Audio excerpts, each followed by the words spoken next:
السلام علیکم، آپ دیکھ رہے ہیں 39 نیوز۔ نظر ڈالتے ہیں آج کی نیوز پر۔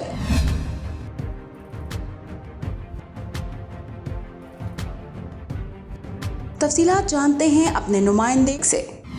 پاکستان کے چھتر میں یوم آزادی کے سلسلے میں کیک کاٹنے کی تقریبات جاری ہیں۔ ہنجروال میں رحمانی کارواں کے زیر اہتمام پاکستان کی سالگرہ کا کیک کاٹا گیا۔ تقریب میں چیئرمین رحمانی کارواں لالا بشیر رحمانی، سیٹھ عابد، حاجی عارف، سیٹھ طارق محمود، حاجی عاصم، شیخ عبدالمجید اور حاجی خالد سمیت دیگر نے کیک کاٹا۔ اس موقع پر شرکا نے گفتگو کرتے ہوئے کہا کہ ہمیں رب العالمین کا شکر ادا کرنا چاہیے جس نے ہمیں ایک ایسا ملک عطا کیا ہے جو اپنی مثال آپ ہے۔ وطن کے حصول کے لیے ہمارے بڑوں نے بڑی قربانیاں دی ہیں۔ ہم اپنے شہداء کو خراج تحسین پیش کرنے کے ساتھ ساتھ ان کے درجات کی بلندی کے لیے دعا کرتے ہیں۔ تقریب کے آخر میں ملک پاکستان کی سلامتی کے لیے دعا بھی کی گئی۔ موہد ناصر، 39 نیوز HD لاہور۔